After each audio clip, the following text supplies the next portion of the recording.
Greetings, mathophiles. Welcome to a look at an extended problem involving a situation in which you're given the graph of the derivative of a function and then asked a bunch of questions about the behavior of that function. This is a type of problem that the AP Calculus Exam Development Committee loves because it's a very rich problem type. It gets at all kinds of knowledge and sort of how your grasp of various facets of calculus integrates together in somewhat more complex situations. So our problem is going to go like this. We have here the graph of some function g on closed -6 to +6, and it is piecewise linear. It's composed of 3 line segments and a quarter circle centered at the origin, and it is, of course, continuous, as you can see. And we're going to define another function f to be 1 plus the integral from -2 to x of g of t dt. The problem comes in 4 parts. The first is to find values of f for a couple of values of x. The second is to identify the critical values of f, and for each identify whether it represents a max, a min, or neither. Third, we'll take a look at locating inflection points, and finally we'll attempt to find the absolute maximum of f on closed -6 to +6. So here is the first part, where we are to evaluate f of 1 and f of -6. And the first step is pretty mechanical. If we want to know what f of 1 is, we just plug in. It's going to be 1 plus the integral from -2 to 1 of g of t dt. And if we can evaluate that definite integral, then we have our answer.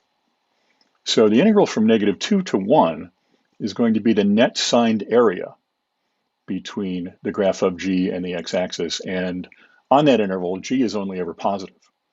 So really, it's the integral is just the sum of the area of the quarter circle and the area of that triangle with base 1 and height 2. So a circle of radius 2 has an area of 4 pi, a quarter of which is pi. And we have to add the area of that rectangle, which is 1. And so we have a grand total of 2 plus pi, and that didn't feel so very difficult. On to f of -6. And this is going to be a little bit trickier because we're integrating in a sense from right to left, from a greater to a lesser limit of integration. So we still can just start by plugging in. This is 1 plus the integral -2 to -6 of g. It might not be a bad idea. You don't have to do this. It might not be a bad idea to reverse the positions of the limits of integration at the cost of a negative sign. So this would be equal to 1 minus the integral from -6 to -2 of g. And what is that? Well, that would be the area of that triangle that runs from x equals -6 to x equals -2. So it's got a base of 4. It's got a height of 2. So 1/2 of 4 times 2 is 4. And so f of -6 is -3. Here is the second part of our 4-part problem. Same graph of g, same definition of f as being based on the integral of g. And we are to find critical values of f, and for each determine whether they represent the location of a maximum, a minimum, or neither for f. So this will be on the open interval. And we need to just look for places where f prime is either undefined or 0. But of course, by the fundamental theorem, f prime is 0 plus g. So I'll write it down. F prime of x is g of x. So when looking for critical values of f, we're looking for zeros or undefined values of f prime, which is g. Never undefined on open -6, but there are 3 places where it's 0. X equals -2, x equals 1, and x equals 4.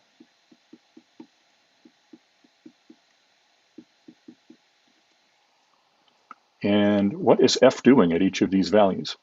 Well, at x equals -2, g, also known as f prime, is not changing sign. So f will have neither a maximum nor a minimum, relative maximum nor minimum, at that location. At x equals 1, f prime, also known as g, is changing sign positive to negative. So f must be having a local max or a relative max.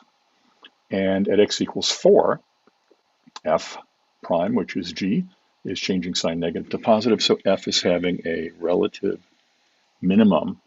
This is just like looking at a sign chart, except that you're given some additional information about how high above or below the x-axis the value of the derivative of the function in question happens to be.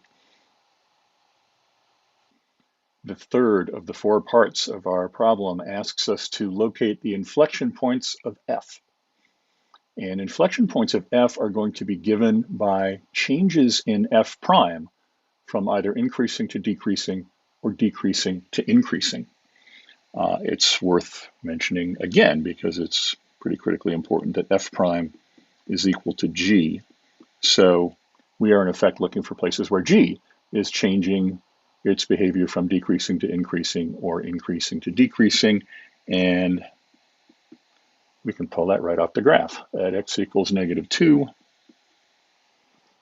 f prime is changing from decreasing to increasing. At x equals 0, it is changing from increasing to decreasing. And at x equals 2, it is changing again from decreasing to increasing. That was not so tough. If you were asked on an AP exam, if you're an AP student, to justify each of these various locations, you would just say f prime, which equals g, changes from increasing to decreasing or decreasing to increasing at those locations. Not so tough, I hope. Here is the final piece of our problem, and it asks us to find the absolute maximum value of f on closed -6, 6. So we have to consider the endpoints as well. You may know that a continuous function on a closed interval has to have an absolute maximum and an absolute minimum, and those have to be located at either a critical value or an endpoint. So at first blush, it would seem that we have 5 locations to consider: the 3 critical values that we identified earlier and the 2 endpoints. However, in order for something to be an absolute maximum, it must first be a relative maximum. And so we get to rule out x equals -2 because there's no extremum of any kind there. And we get to rule out x equals 4 because that's the location of a relative minimum, and there's no way you can have an absolute maximum where you've already got a relative minimum. So there are then 3 values of x that we need to consider as possible locations of the absolute max: the endpoint at -6, the relative max at x equals 1, and the endpoint at +6. And so what are the values of f at these various locations? Well, we have already determined that f of 1 is 2 plus pi, and we have also determined that f of -6 is -3. So all that really remains for us to do is determine f of 6 and then pick the largest of these 3 function values. So what is f of 6? Well, it is 1 plus integral -2 to 6 of g, which is 1 plus, let's work our way over. From -2 to 0, that was pi. From 0 to 2, there's actually as much area above as below, so that nets us nothing. From 2 to 6, there's also as much area above as below, so that nets us nothing. So we're actually back to the 1 plus pi. So what is the maximum value of f on closed -6 to 6? It is 2 plus pi, and that occurs at x equals 1. If you're answering test questions, there are some things you need to think about.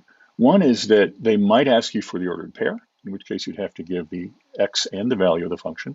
They might ask a question of the nature, at what x is the maximum? And you would have to answer 1. They might ask the question that we asked, what is the absolute maximum value? And that is 2 plus pi. If you were asked to justify this result. Then you would want to say something like what we said in the preface to this part of the problem. We know that we can only find an absolute maximum at a critical value or an endpoint. There are a couple of critical values we can rule out. And oh, look, I checked all the possibilities, and this is the one that came up.